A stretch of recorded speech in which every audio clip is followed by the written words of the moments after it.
आप सुन रहे श्रीमद् भागवत गीता। पूर्व श्लोक में भगवान ने यह बात कही कि यज्ञ के निमित्त कर्म करने वाला मनुष्य कर्मों से नहीं बनता। इसलिए यहाँ यह जिज्ञासा होती है कि यज्ञ किसको कहते हैं, उसे क्यों करना चाहिए और उसके लिए कर्म करने वाला मनुष्य कैसे नहीं बनता। अतएव इन बातों को समझाने के लिए भगवान ब्रह्मा जी के वचनों का प्रमाण देकर कहते हैं। प्रजापति ब्रह्मा ने कल्प के आदि में यज्ञ सहित प्रजाओं को रचकर उनसे कहा कि तुम लोग इस यज्ञ के द्वारा वृद्धि को प्राप्त हो और यह यज्ञ तुम लोगों को इच्छित भोग प्रदान करने वाला हो। तुम लोग इस यज्ञ के द्वारा देवताओं को उन्नत करो और वे देवता तुम लोगों को उन्नत करें। इस प्रकार निस्वार्थ भाव से एक दूसरे को उन्नत करते हुए तुम लोग परम कल्याण को प्राप्त हो जाओगे। यज्ञ के द्वारा बढ़ाए हुए देवता तुम लोगों को बिना मांगे ही इच्छित भोग निश्चय ही देते रहेंगे। इस प्रकार उन देवताओं के द्वारा दिए गए भोगों को जो पुरुष उनको बिना दिए स्वयं भोगता है वह चोर ही है। इस प्रकार ब्रह्मा जी के वचनों का प्रमाण देकर भगवान ने यज्ञ आदि कर्मों की कर्तव्यता का प्रतिपादन किया और साथ ही उनका पालन न करने वाले को चोर बतलाकर उसकी निंदा की। अब उन कर्तव्य कर्मों का आचरण करने वाले पुरुषों की प्रशंसा करते हुए उनसे विपरीत केवल शरीर पोषण के लिए ही कर्म करने वाले पापियों की निंदा करते हैं। यज्ञ से बचे हुए अन्न को खाने वाले श्रेष्ठ पुरुष सब पापों से मुक्त हो जाते हैं और जो पापी लोग अपना शरीर पोषण करने के लिए ही अन्न पकाते हैं वे तो पाप को खाते हैं। या यह जिज्ञासा होती है कि यज्ञ न करने से क्या हानि है। इस पर सृष्टि चक्र को सुरक्षित रखने के लिए यज्ञ की आवश्यकता का प्रतिपादन करते हैं। संपूर्ण प्राणी अन्न से उत्पन्न होते हैं। अन्न की उत्पत्ति वृष्टि से होती है, वृष्टि यज्ञ से होती है और यज्ञ विहित कर्मों से उत्पन्न होने वाला है। कर्म समुदाय को तू वेद से उत्पन्न और वेद को अविनाशी परमात्मा से उत्पन्न हुआ जान। इससे सिद्ध होता है कि सर्वव्यापी परम अक्षर परमात्मा सदा ही यज्ञ में प्रतिष्ठित है।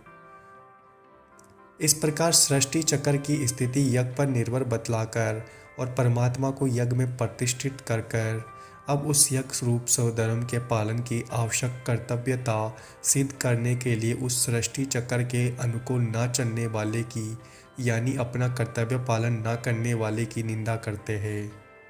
हे पार्थ, जो पुरुष इस लोक में इस प्रकार परंपरा से प्रचलित सृष्टि चक्र के अनुकूल नहीं बरतता अर्थात अपने कर्तव्य का पालन नहीं करता, वह इंद्रियों के द्वारा भोगों में रमण करने वाला पापायु पुरुष व्यर्थ ही जीता है। यहाँ यह जिज्ञासा होती है कि उपयुक्त प्रकार से सृष्टि चक्र के अनुसार चलने का दायित्व किस श्रेणी के मनुष्यों पर है। इस पर परमात्मा को प्राप्त सिद्ध महापुरुष के सिवा इस सृष्टि से संबंध रखने वाले सभी मनुष्यों पर अपने अपने कर्तव्य का पालन उसका दायित्व है। यह भाव दिखलाने के लिए दो श्लोकों में ज्ञानी महापुरुष के लिए कर्तव्य अभाव और उसका हेतु बतलाते हैं। परंतु जो मनुष्य आत्मा में ही रमण करने वाला हो और आत्मा में ही तृप्त तथा आत्मा में ही संतुष्ट हो उसके लिए कोई कर्तव्य नहीं है। उस महापुरुष का इस विश्व में ना तो कर्म करने से कोई प्रयोजन होता है और ना कर्मों के ना करने से ही कोई प्रयोजन होता है तथा संपूर्ण प्राणियों में भी इसका किंचित मात्र भी स्वार्थ का संबंध नहीं रहता। यहाँ तक भगवान ने बहुत से हेतु बतलाकर यह बात सिद्ध की है कि जब तक मनुष्यों को परम स्वरूप परमात्मा की प्राप्ति न हो जाए तब तक उसके लिए स्वधर्म का पालन करना अर्थात अपने वर्णाश्रम के अनुसार विहित कर्मों का अनुष्ठान निस्वार्थ भाव से करना अवश्य कर्तव्य है। परमात्मा को प्राप्त हुए पुरुष के लिए किसी प्रकार का कर्तव्य न करने पर उसके मन इंद्रियों द्वारा लोक संग्रह के लिए प्रारब्ध अनुसार कर्म होते हैं। अब उपयुक्त वर्णन का लक्ष्य कराते हुए भगवान अर्जुन को अनासक्त भाव से कर्तव्य कर्म करने के लिए आज्ञा देते हैं। इसलिए तू निरंतर आसक्ति से रहित होकर सदा कर्तव्य कर्म को भलीभांति करता रहे, क्योंकि आसक्ति से रहित होकर कर्म करता हुआ मनुष्य परमात्मा को प्राप्त हो जाता है। पूर्व श्लोक में भगवान ने जो यह बात कही कि आसक्ति से रहित होकर कर्म करने वाला मनुष्य परमात्मा को प्राप्त हो जाता है। उस बात को पुष्ट करने के लिए जनक आदि का प्रमाण देकर पुनः अर्जुन के लिए कर्म करना उचित बतलाते हैं। जनक आदि ज्ञानी जन भी आसक्ति रहित कर्म द्वारा ही परम सिद्धि को प्राप्त हुए थे। इसलिए तथा लोक संग्रह को देखते हुए भी तू कर्म करने के योग्य है, अर्थात तुझे कर्म करना ही उचित है। पूर्व श्लोक में भगवान ने अर्जुन को लोक संग्रह की ओर देखते हुए कर्मों का करना उचित बतलाया।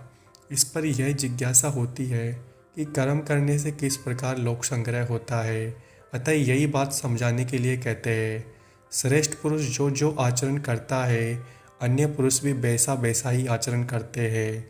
वह जो कुछ प्रमाण कर देता है समस्त मनुष्य समुदाय उसी के अनुसार बरतने लग जाते हैं। इस प्रकार श्रेष्ठ महापुरुष के आचरणों को लोक संग्रह में हेतु बतलाकर अब भगवान 3 श्लोकों में अपना उदाहरण देकर वर्ण आश्रम के अनुसार विहित कर्मों को करने की आवश्यक कर्तव्यता का प्रतिपादन करते हैं।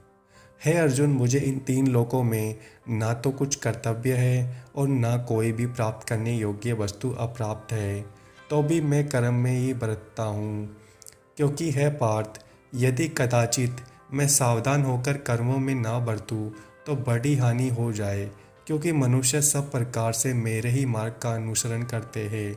इसलिए यदि मैं कर्म ना करूं तो ये सब मनुष्य नष्ट भ्रष्ट हो जाए और मैं संकरता का करने वाला हूँ तथा इस समस्त प्रजा को नष्ट करने वाला बनूं।